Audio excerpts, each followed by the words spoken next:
of peace. Welcome to a program offered by the Brahma Kumaris at the United Nations. Today, in honor of the United Nations World Mental Health Day, the Brahma Kumaris have invited a mental health professional who's been a student and teacher with the BKs for 40 years. And we've invited her to share on the theme of mental health. But first, about the Brahma Kumaris.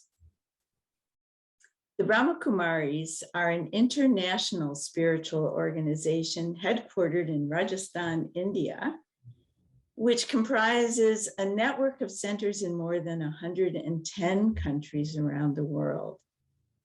With a focus on personal transformation and world renewal, we support the cultivation of collective consciousness of peace and of the individual dignity of each human being. The Brahma Kumaris began its affiliation with the United Nations Department of Public Information as an international NGO in 1980 and was accredited general consultative status with the UN Economic and Social Council in 1986. As a spiritual organization, the BKs support the purpose and principles of the United Nations, and we work to enhance spiritual perspectives at the personal, community, and global level. And this includes supporting the transformative 2030 agenda by using the spiritual trajectory of awareness, attitude, vision, and action.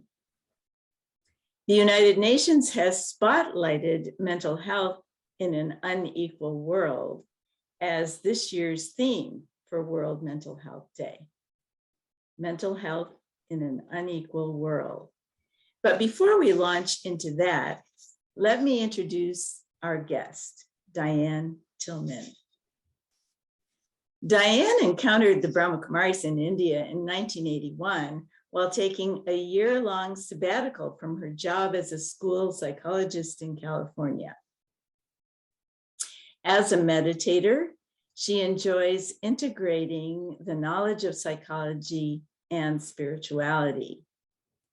She has given seminars on personal development in 30 countries. And as a licensed educational psychologist, she is the primary author of more than 20 living values education books. She has traveled to all regions of the world to facilitate living values education seminars and workshops at conferences and schools and even in refugee camps.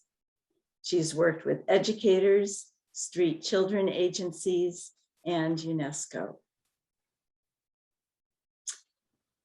We know that there are huge inequalities in today's world.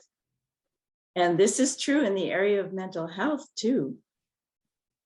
In most developing countries, the vast majority of people have little or no access to mental health services.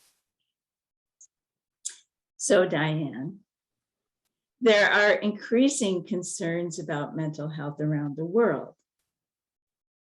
What can the Brahma Kumaris do to help? Thank you, Kiran. It's lovely to be with you. It's lovely to be with the BKs at the UN. So thank you for having me on the program. Yes, there's increasing concerns about mental health, and there is so much inequality. It's said that 75 to 95% of people in low to middle income countries do not have access to mental health. And in richer countries, it's often not much better.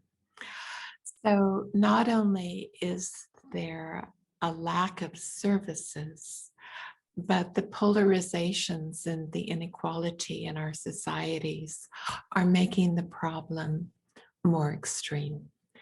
If we look at the pandemic recently with the isolation, the loss of loved ones, and the economic problems, it's also exacerbated the problems. So there's a huge increase in anxiety and depression, in domestic violence, and tragically in suicide.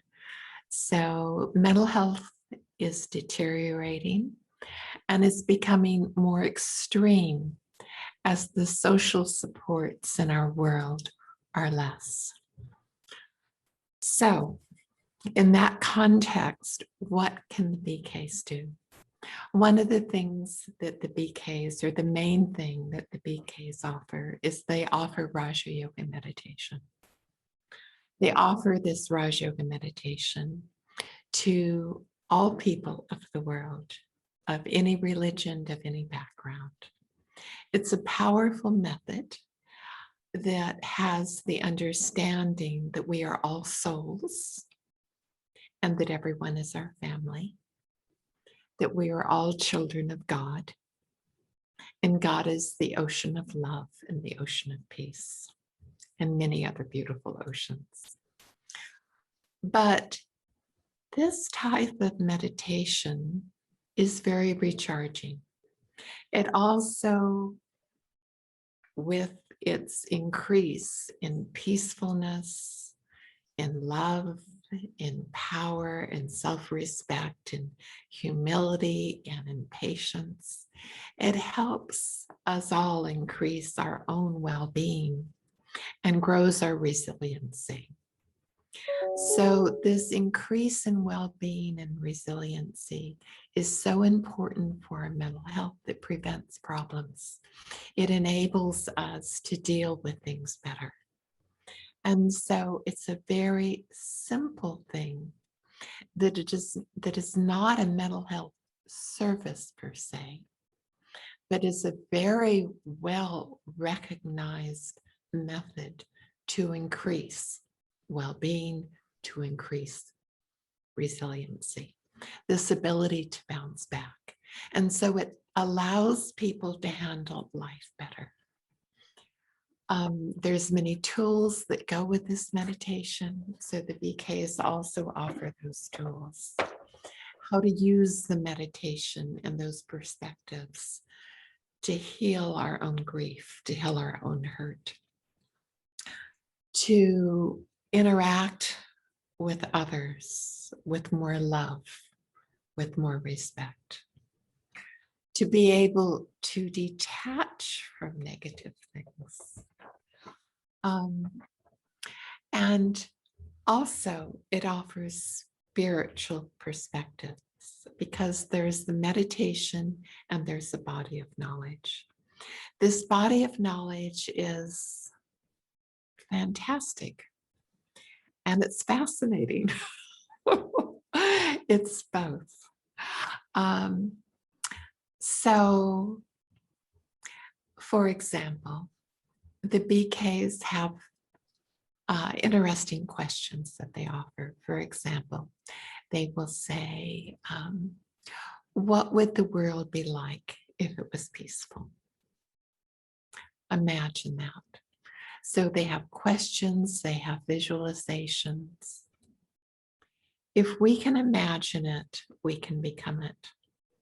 They truly believe that if we can have right action, and if we grow our character in a positive direction, that it will have a huge impact on the world.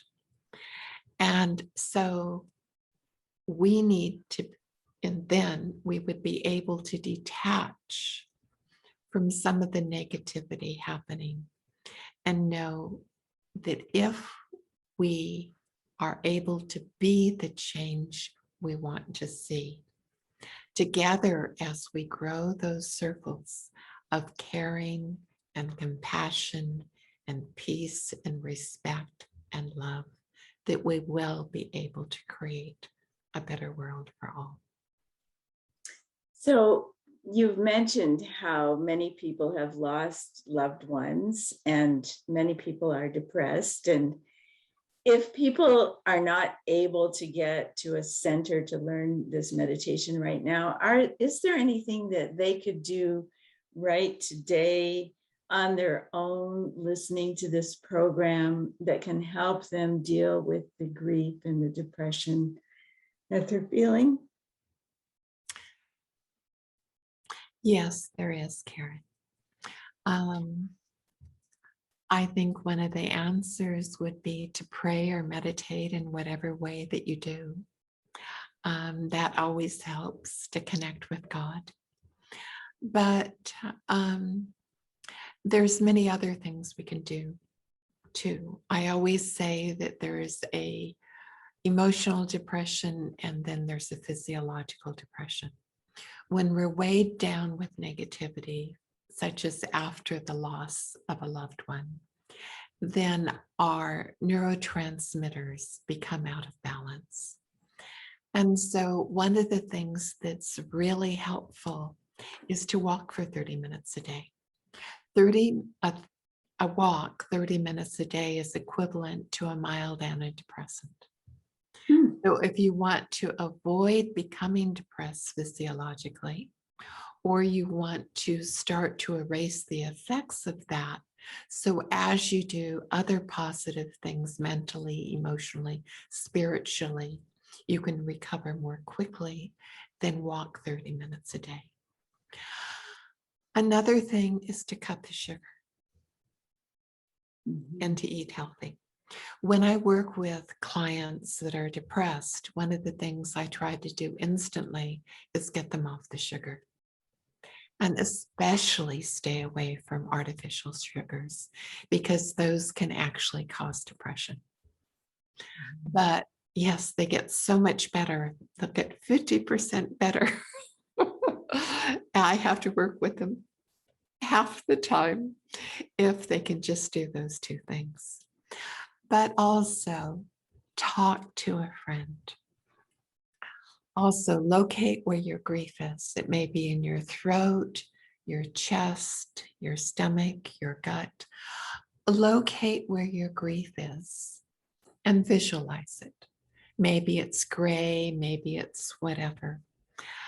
But know that there's two parts of you. There's our mind and our intellect. Our mind is where we live. That's where we feel. But our intellect is our executive function. So talk to yourself when the mind is feeling sad and you're feeling your pain in your body, your grief. Use your intellect to create love and create that love and put it around your grief. I know that when my father died, I carry my own pain in my chest, and I would feel that. It was pretty big, feel that pain, but I would consciously surround it with love. And maybe I'd be watering in the garden, or I'd be doing housework in the house or whatever I was doing, or driving, but I would just constantly surround it with love. And after a couple of hours, it would go away. And then of course it would come back. But every time I did that, and I just knew that I was going to picture him in a safe place. Now, some of the listeners of this may believe that the soul goes to heaven.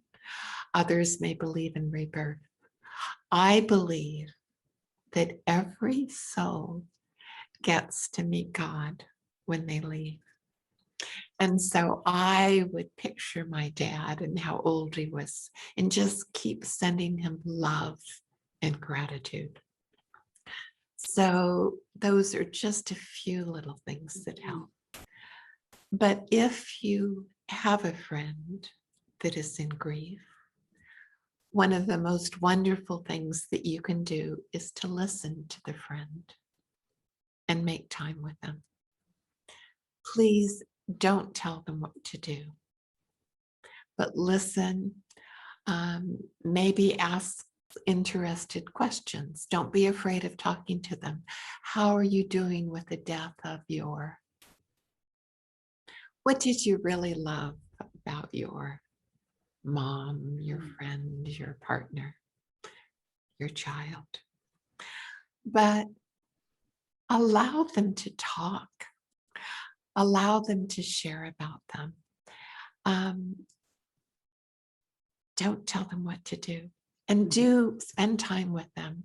And if you're in a country where you've lost many people, then maybe gather in a circle once a week together and do whatever ritual you have, whether it's lighting candles and having a certain kind of food or whatever you do, singing, dancing, but create some community so you can give each other support.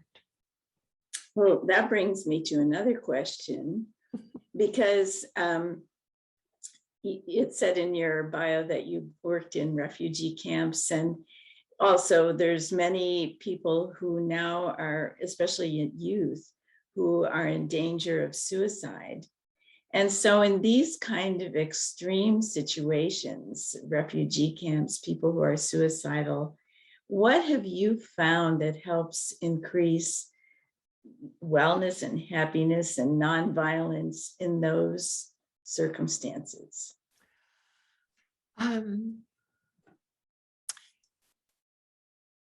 One of the highlights of my life was doing living values education in a few refugee camps.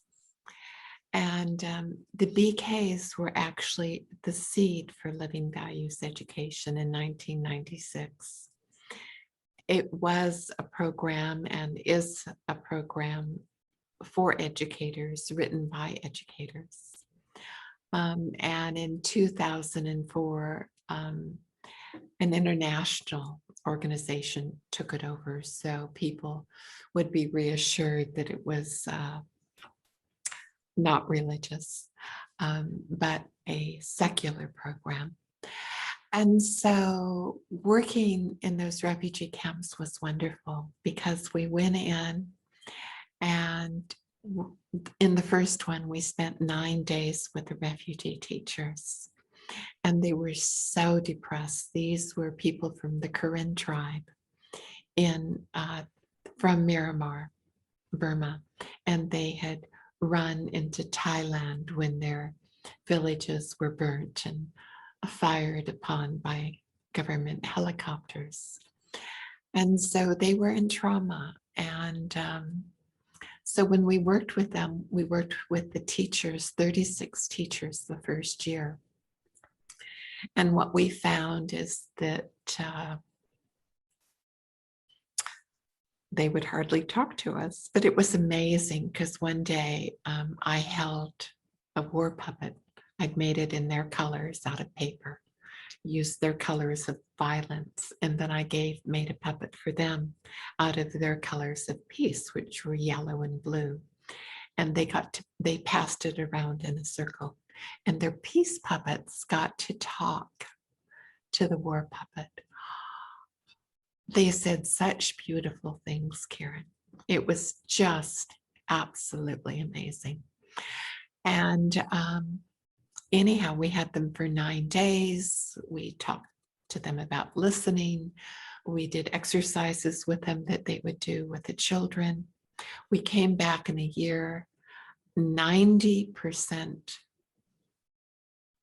of almost all of the children, all of the students, except of one teacher, had 90 to 100% decrease in violence. The one teacher didn't do the program right. He just lectured the children about what they should do, but didn't let them share. Within 2 years, when we came back, there was 0 violence in the camp. But the teachers stopped beating the children. They started teaching the parents about peace. The kids totally got the importance of peace, and they were determined that they were going to be truly peaceful.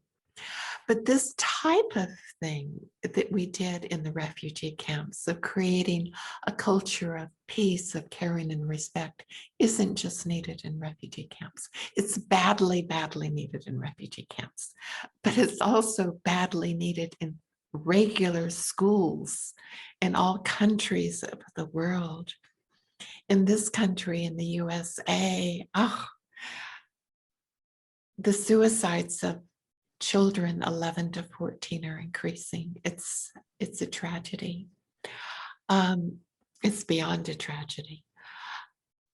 But what would happen if we had schools where the adults were willing to be in their peace and their love and their respect, and yes, be firm when needed, etc. When I go into schools like that, like there's some incredible schools like that, it's a feeling of family. The standards academically are tops. The kids are loving. The mental health problems, wellness really increases. So I think that there's a lot of things we can do to increase mental health and wellness and happiness in the world. I think that it would need just a tiny, tiny percentage of the military budget, hardly any at all. Mhm. And I guess that brings me to the BKs and their work for the transformative agenda for 2030. And what that is about is that in 2015, they created these 17 sustainable development goals. And so the Agenda 2030 is the hope that by 2030, we will have achieved those goals and we will be able to have a planet that is peaceful, where there's no poverty, where there's no hunger. These are things, the lack of peace, hunger, poverty, no shelter. These are the things that simply exacerbate, dramatically increase mental unwellness, mental disorders, mental illness. So I think that if we all grow our peace,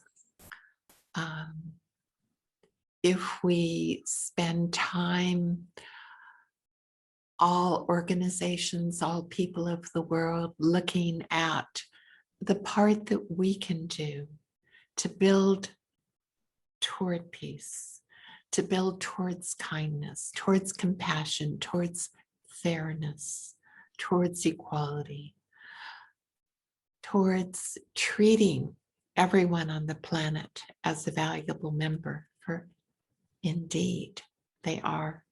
Every human being deserves respect and dignity. So I trust that the people watching this program are already into this, but may we can continue together with even greater determination and more love and more peace, so we can help build a peaceful, loving, kind world of wellness for all. Thank you, Kiran, and thank you, BKs at the UN, for having me on the program.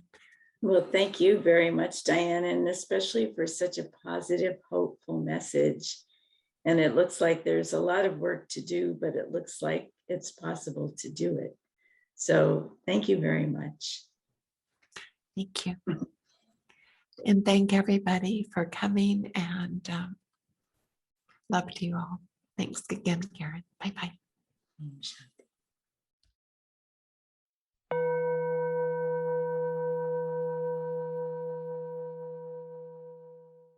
Freedom. Taking just a minute, I imagine myself like a bird taking flight, totally free. I am free from from the past, from complaint, blame, and desire for revenge. Gliding high above, I create space to gain new perspective, an opportunity to learn from whatever has happened. Seeing clearly, I can let go of all fear. I can trust who I am. I can trust life. I am free. Only the true me remains, harmonious, flying high.